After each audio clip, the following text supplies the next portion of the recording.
오늘은 센세이셔널하게 등장한 빌리 길모어를 비디오 선수 분석해보겠습니다. 자, 일단 이름부터 분석해보겠습니다. 빌리 길모어, 길 플러스 모어죠. 맞습니다. 길이 더 많다는 것입니다. 패스 길이 더 많은 남자 길모어의 비디오 선수 분석 시작합니다. 먼저 탈압박 능력입니다. 기본적으로 볼 컨트롤 능력과 드리블 능력을 보유하고 있습니다. 이 말인즉슨 상대방의 압박에 대응하며 탈압박이 가능하다는 것입니다. 실제로 리버풀전에서 리버풀의 강력한 전방 압박에 대해 손쉽게 탈압박할 수 있는 것을 볼 수 있었습니다. 미드필더에게 탈압박이 가능하다는 것은 굉장히 큰 가능하다는 것이죠. 만약 미드필더가 탈압박에 성공한다면 압박하던 마크맨이 벗겨졌다는 뜻이기에 상대 중원에 균열을 가져오고 상대 수비는 와야 될 가능성이 더 커지겠죠. 지금 첼시의 주전 미드필더 조르지뉴는 탈압박 능력이 부족한 편입니다. 조르지뉴에게 압박을 타이트하게 걸면 첼시의 공격 전개가 힘들어지는 경기가 많았었죠. 그래서 탈압박이 가능한 코바치치가 조르지뉴와 조합이 잘 맞았던 이유입니다. 또한 탈압박 능력을 거론하면서 길모어의 볼 컨트롤 능력 역시 칭찬하고 싶은데요. 길모어의 버스트 터치는 확실히 인상적입니다. 버스트 터치에 의해 다음 연결 동작의 성공 여부가 결정된다고 해도 과언이 아닐 정도로 버스트 터치는 굉장히 중요합니다. 첫 터치가 제대로 이뤄지지 않는다면 아무리 드리블 능력이 뛰어나도 슈팅 능력이 뛰어나도 패스가 뛰어나도 다음 동작을 원활하게 실행할 수 없죠. 길모어의 주 포지션인 후방 플레이메이커 특성상 압박을 받는 상황에서 패스를 받는 상황이 많습니다. 따라서 이 패스 받은 볼을 자신의 몸 바깥으로 나갈 경우 쉽게 공을 잃게 되는데요. 길모어의 퍼스트 터치는 공이 몸의 중심 밖으로 새어나가지 않으며 세컨 터치까지 가는 시간이 짧습니다. 그리고 이 좋은 퍼스트 터치는 다음 연결 동작인 빈 공간으로의 탈압박에 긍정적인 역할을 끼치고 있죠.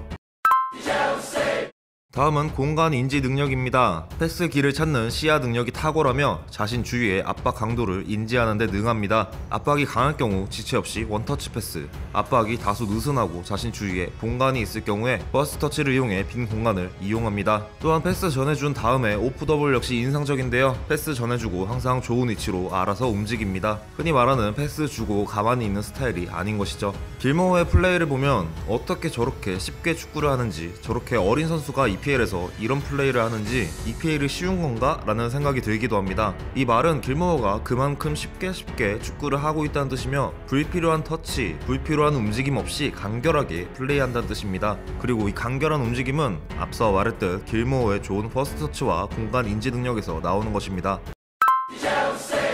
다음은 패스입니다. 기본적으로 패스를 받기 전 동료의 위치와 상대의 위치를 인지하고 있습니다. 항상 주위를 살피는 모습을 볼 수 있는데요. 흔히 도리도리라고도 합니다. 고개를 도리도리 계속 돌리면서 주위 상황을 파악하는 것인데요. 이렇게 도리도리 잘하는 선수들 특징이 이미 패스를 받기 전에 전진 패스할지 백패스할지 횡패스할지 혹은 드리블로 돌파할지, 패스를 한다면 누구에게 패스할지, 패스를 준다면 로빙으로 줄지 땅으로 줄지 이미 다 공을 받기 전에 생각해 놓는다는 것입니다. 사비가 특히 이 부분에서 마스터였는데 길모어에게서도 그의 향기가 납니다. 길모어의 패스는 이 공간 인지 능력이 극대화되는 부분이라고 할 수도 있습니다. 길모어는 공격을 쉽게 전개할 수 있는 곳에 패스를 뿌립니다. 스루 패스를 넣을 공간이 나온다면 바로 찔러주고 자신에게 압박이 심하다면 뒤로 물리면서 공간을 다시 찾죠. 이 말은 곧 경기 조율을 잘한다는 뜻입니다. 길모어의 리버풀전 이후 앨런 시어러가 BBC에서 길모어가 조르지뉴보다 낫다 라고 발언했는데, 시어러가 이런 발언을 한 이유가 있습니다. 금방 설명한 공간 인지 능력과 패스는 조르지뉴 역시 할 수 있는 것이지만 길모어는 조르지뉴가 잘 하지 못하는 건 역시 할 수 있습니다. 처음에 언급한 탈압박 능력뿐 아니라 바로 전진 패스가 조르지뉴가 못하는 것을 할 수 있다는 것입니다. 길모어는 전진 패스 하는데 주저함이 없으며 시간 끄는 것을 별로 좋아하지 않는 스타일입니다. 간결하고 빠르게 공을 처리해내죠. 조르지뉴의 패스맵을 살펴보면 전진 패스를 시도는 하지만 대부분의 전진 패스가 끊기는 것을 볼 수 있습니다. 특히 직선 패스에 굉장히 취약한 모습을 보이죠. 조르지뉴가 성공한 패스는 거의 대다수가 측면을 향한 패스인 것을 알 수 있습니다. 첼시의 패스 주의기를 잡고 있는 조르지뉴가 전진 패스를 넣어주지 못한다는 것은 팀의 결정적인 창조성을 불어넣지 못하는 것과 똑같은 말입니다. 그러나 길모어는 다르죠. 공격수에게 볼을 전달하는데 두려움이 없습니다. 성공률 역시 뛰어나죠. 길모어의 롤 모델이 파브레가스라고 하는데요. 이 같은 창의적 전진 패스를 제일 잘했던 선수가 파브레가스였죠. 길모어가 제대로 롤 모델을 설정한 것 같습니다.